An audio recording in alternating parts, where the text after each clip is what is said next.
Silence on the set. Holy, yeah, that's good. You've been in here too long. Your yeah. core body temperature is down. I'm like, dude, I'm hot. I still have the sun on. I'm fearing a sunburn from these lights.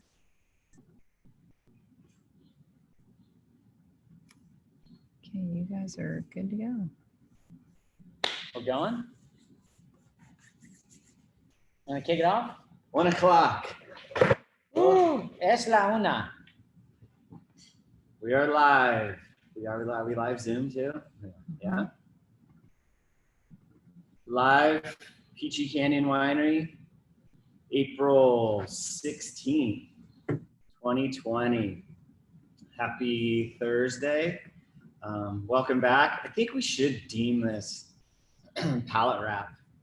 I think that's our new Sort of frees us up to talk about anything. That's our handle. Yeah, this is the weekly palette wrap.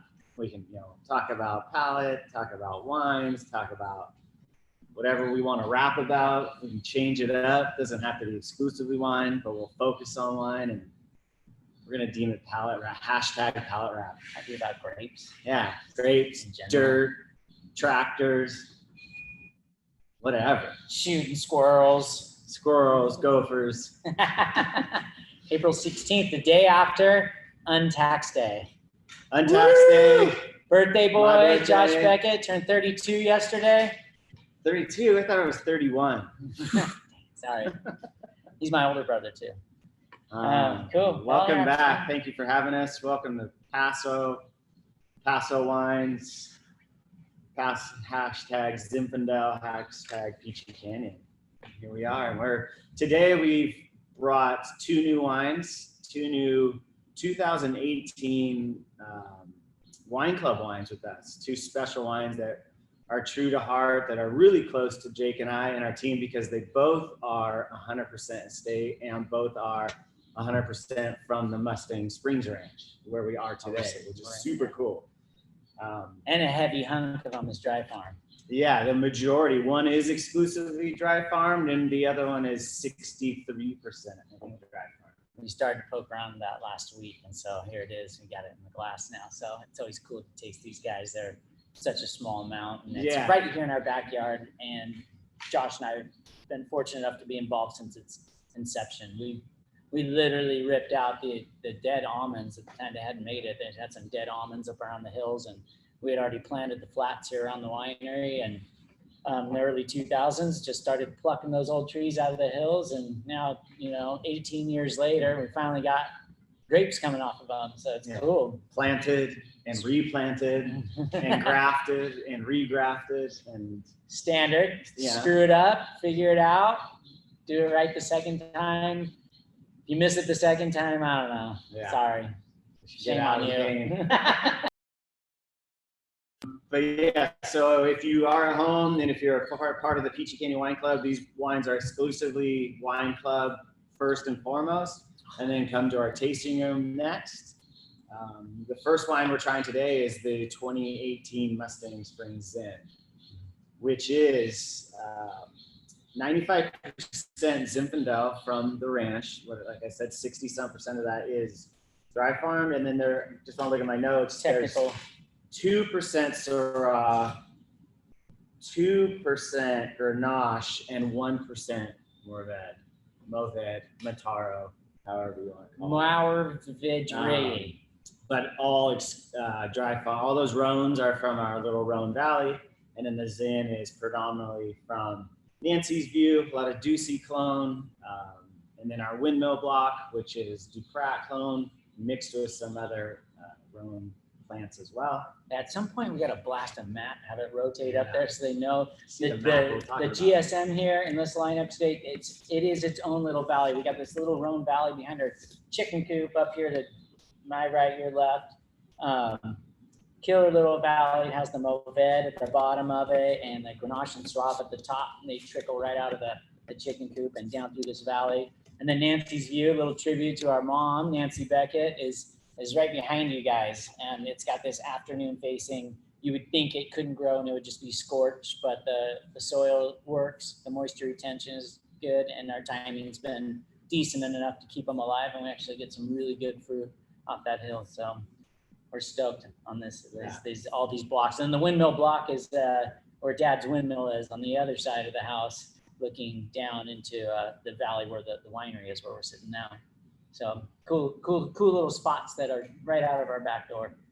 Yeah. So, and then the 40 plus or minus 40% of the Zin comes from the flats around us, which is some more Ducey clone, some snow clone from Jake's original vineyard from back in the day, some Deaver, and then our old Zin block that was planted by the Surrettes back in the day. So cool. It's quite the mixture, and it's got lots of different characteristics where you got that extraction and that real concentration of fruit up on the hills, to where you down here on the flats we're more red fruits, a little bit lighter, leaner, and a combination of both. They really lend themselves, and they go hand in hand.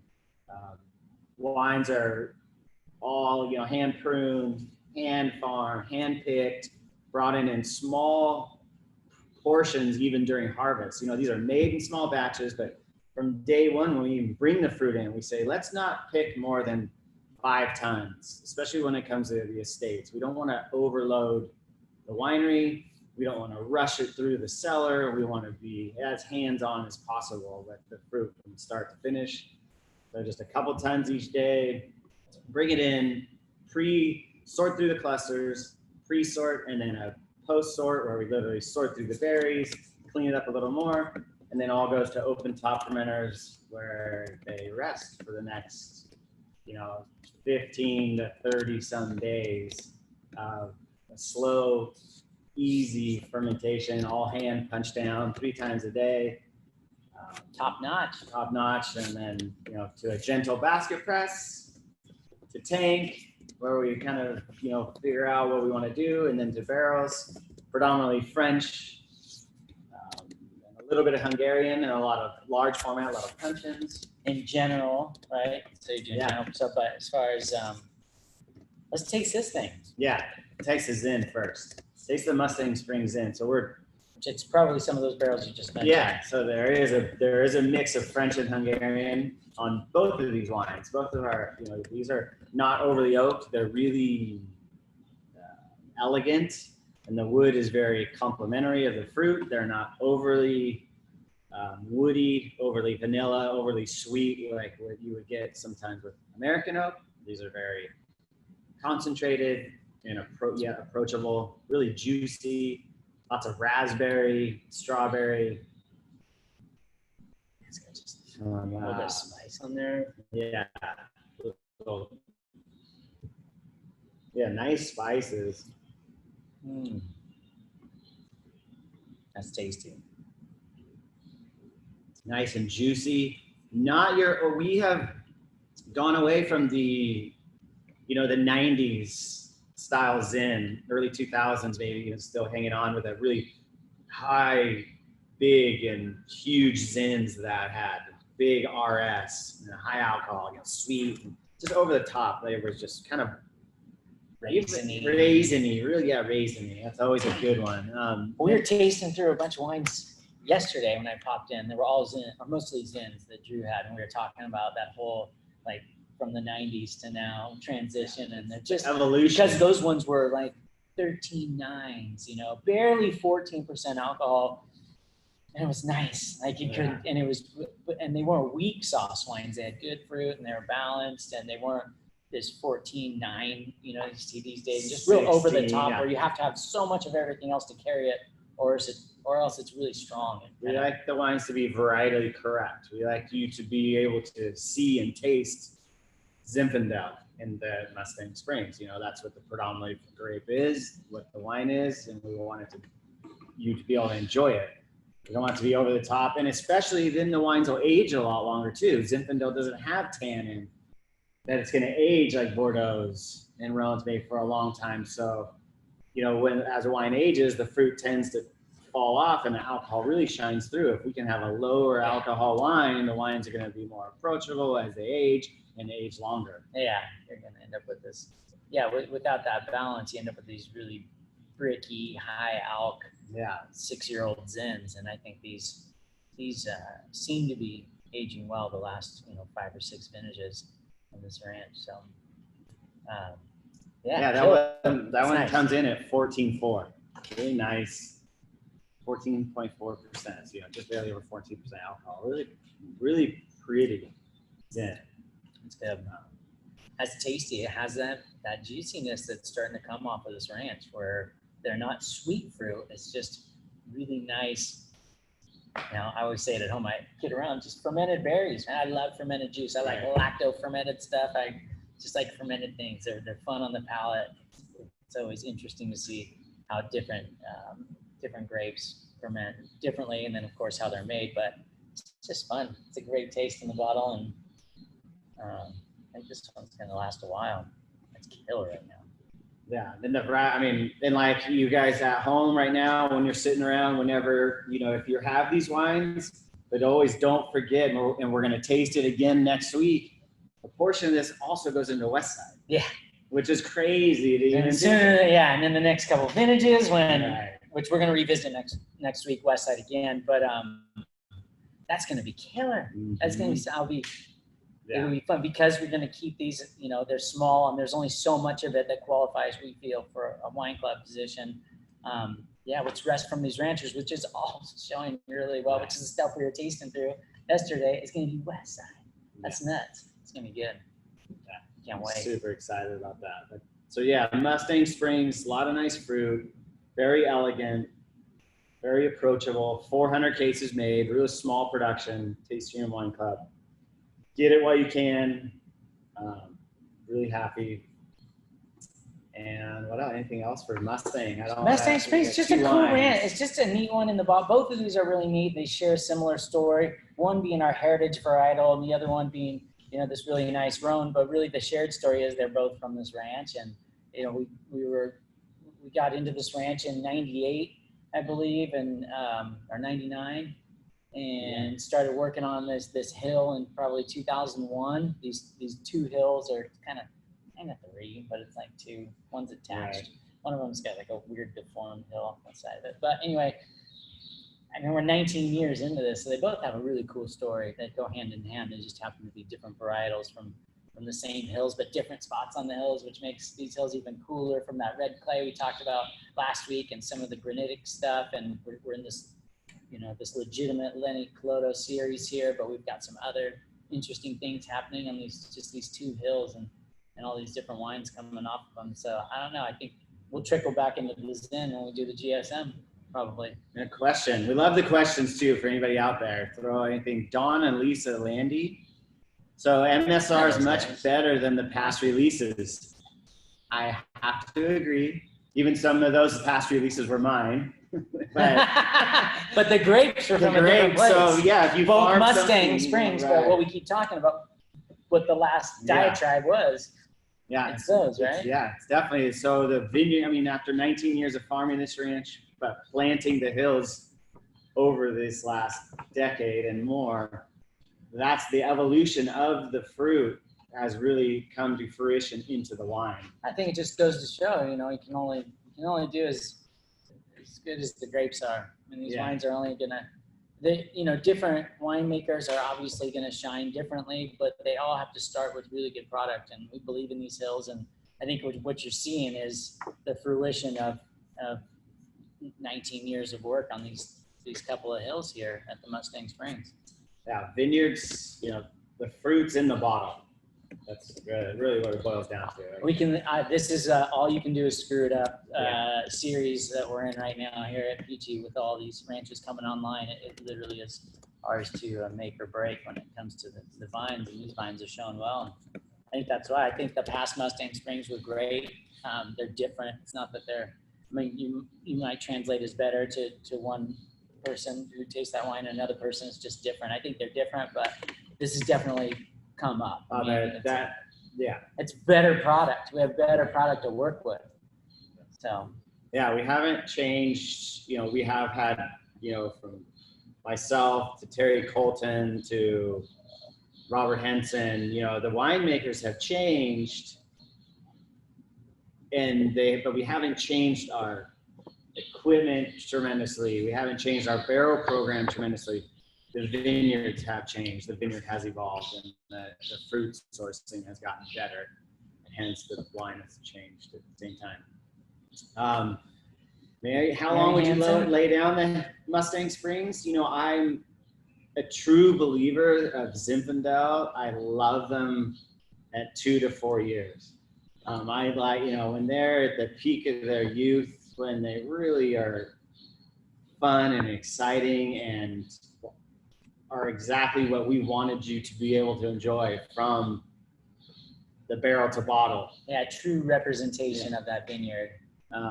You know, 6 to 8 years is kind of my Zinfandel length of aging. I've had old wines we've talked about. I've had old Zins from the 70s that have held on, but they're few and far between, I think.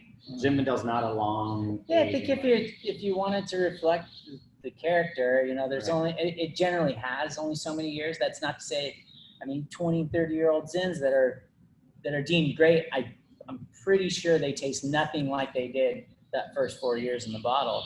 But that doesn't mean it's worse. We just feel like the true reflection of that specific vintage and that wine, when it comes to Zinfandel, is in, you know, those first. So I always say you got to grab a couple. Yeah, so you gotta go. Yeah, you got to grab a couple so you can try one, and then yes, it's awesome, and I'll try to wait a little while. But smoke taint, is that a question? Like, what is it? Or Did the nacimiento fires? No, zero smoke taint. We are very fortunate. Yeah, we checked wines. So the question is, did we have issues with smoke taint when we had the Nacimiento fires 2 years ago? 2017, right? Yeah. Or 18. 18. Yeah, 2018. So this wine, hence the question. No, we didn't have any smoke taint.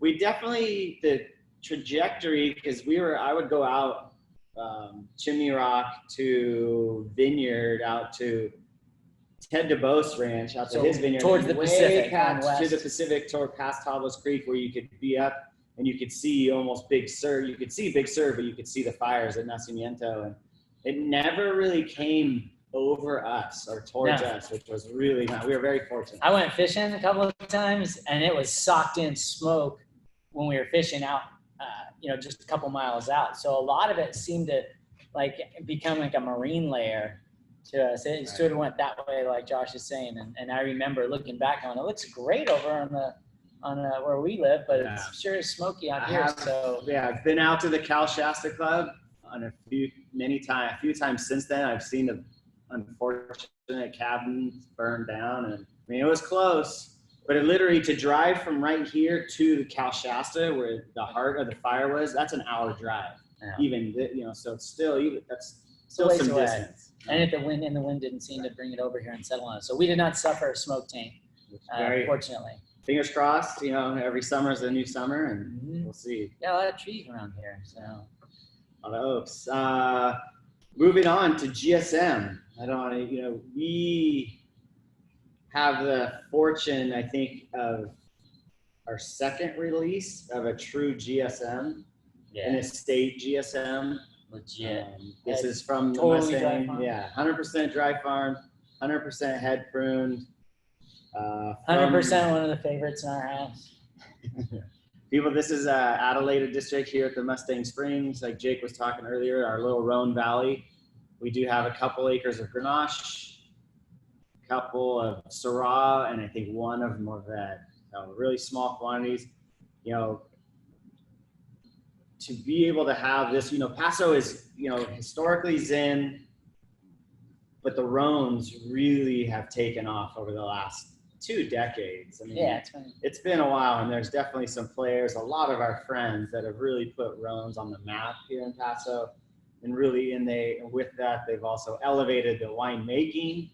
And we are fortunate to be a part of that, and fortunate to be able to plant some of it, and really kind of, not that we're, you know, Rhones and Zinfandel go hand in hand. And we talk about this a lot. Like, we are historically a Zinfandel brand, but we are definitely going to be a part of the movement as well. Yeah, well, we recognize the fact that those varietals do really well around here. When they're in the right spot, they're world class. And we felt like we had we have a good spot. Right, So right. we wanted to throw our hats in the ring. So yeah, now we have, and we took it further. We put Rhones at the Snow Vineyard. We put a Petite Syrah out there.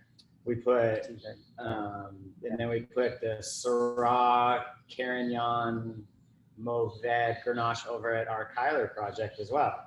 So we're definitely adding it, as well as planting Zinfandel at those other sites. And some Bordeaux's. And some Bordeaux's. But, to have a Rhone, exclusively Rhone wine, super small production, 292 cases. This is one's going to go really fast.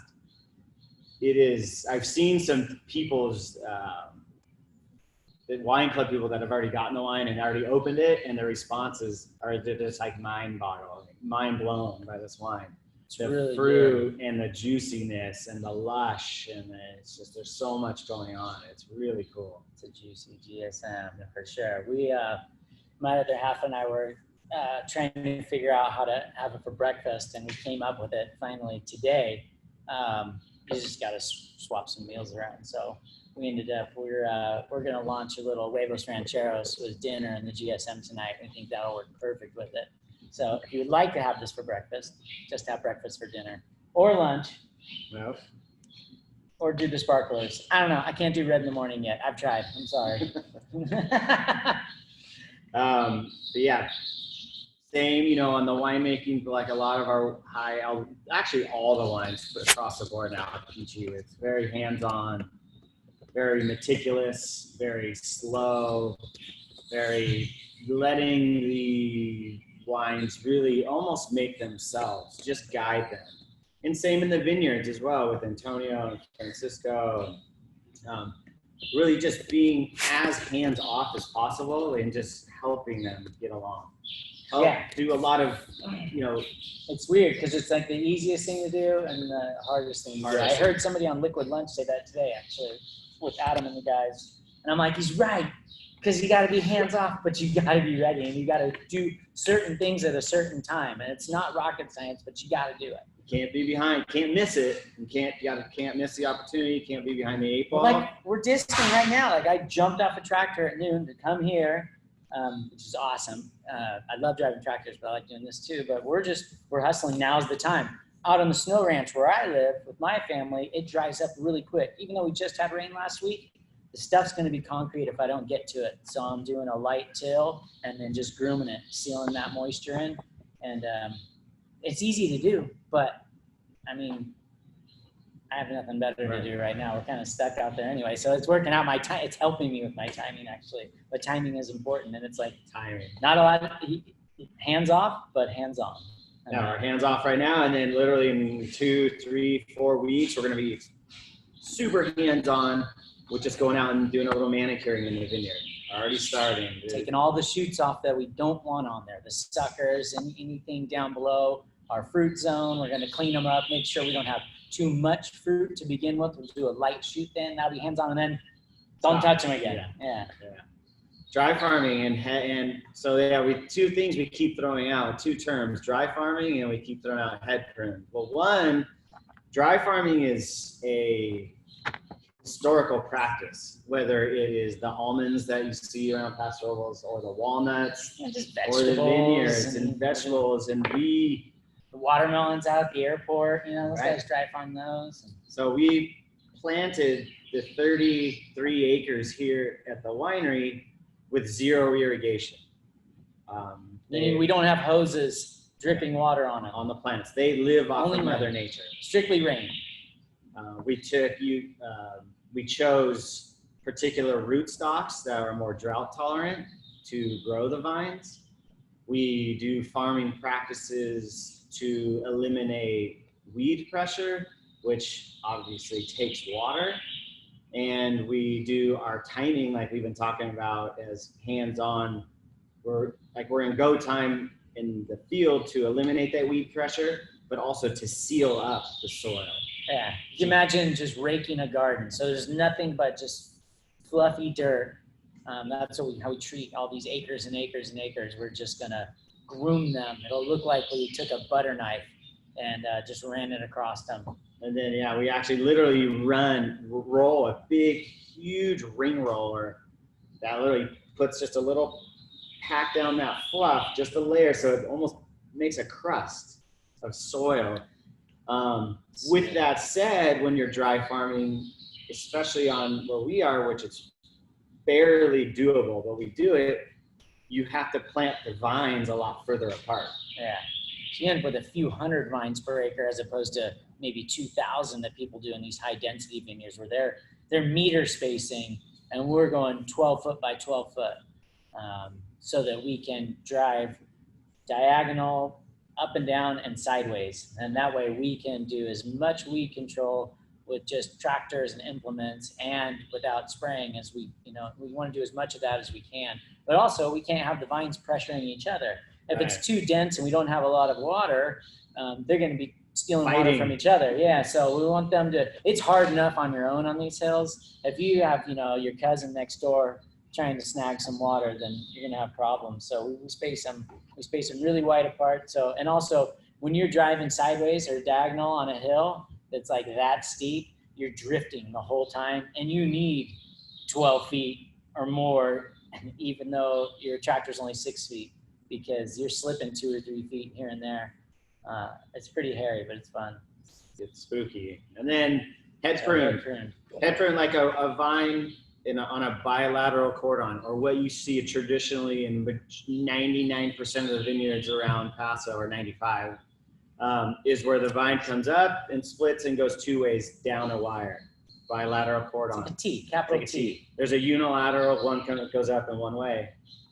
Unilateral on a wire, all the metal and wire and stuff. Where a head prune is literally a vine comes out of the ground and it almost is like a goblet or like a hand at the top. Instead of going a T, it's like this. And this is how you're able to spread out the canes and spread out all the fruit.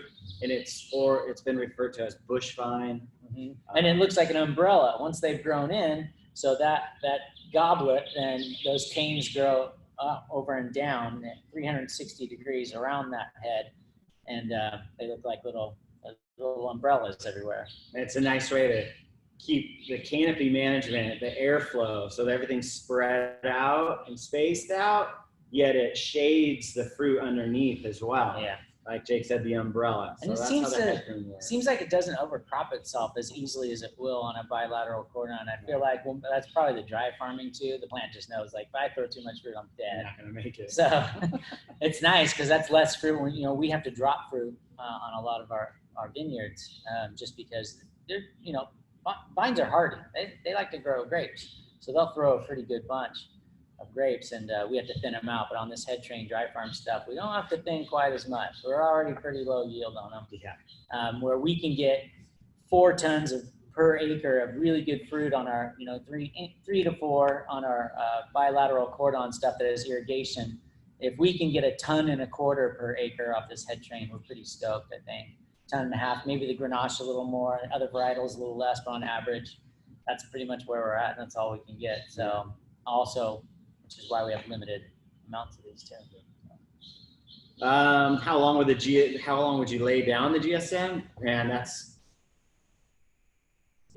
you could lay it down for multiple years.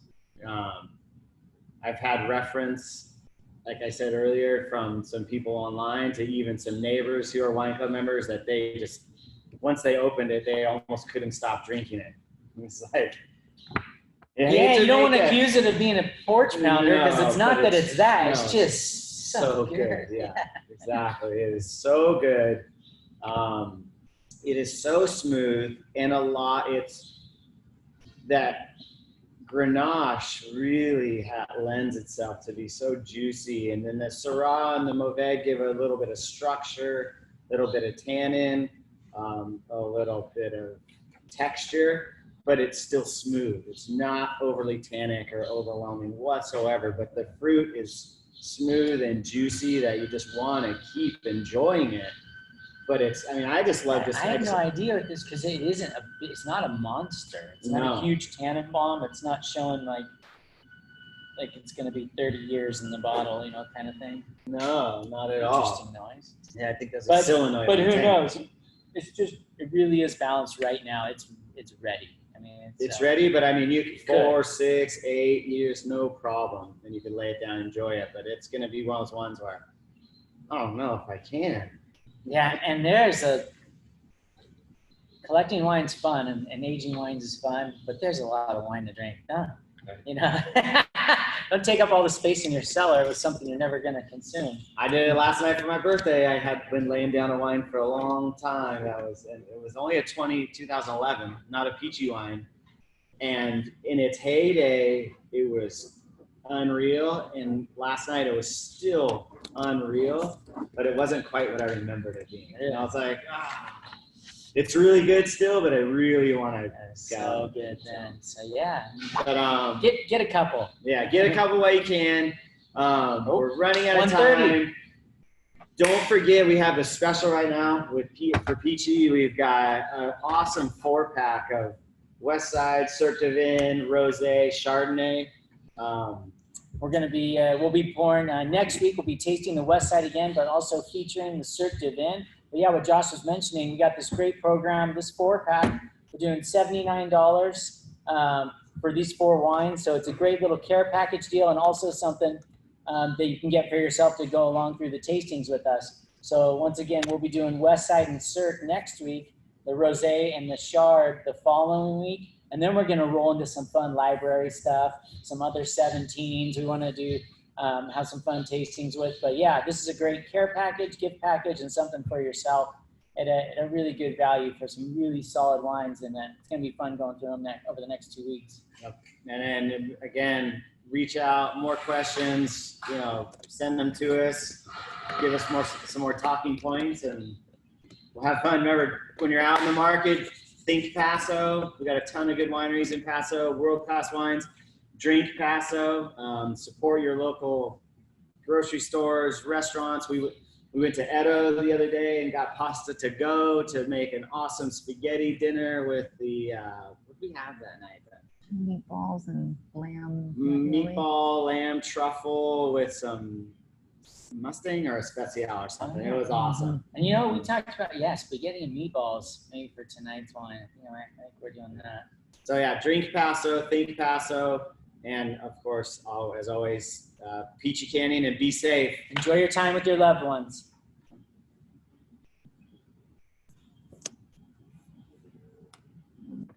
Cool. Woo, revisit the GSM.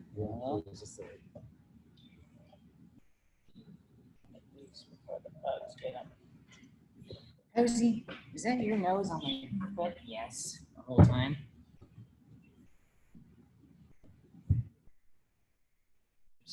We're still on. I got time to finish.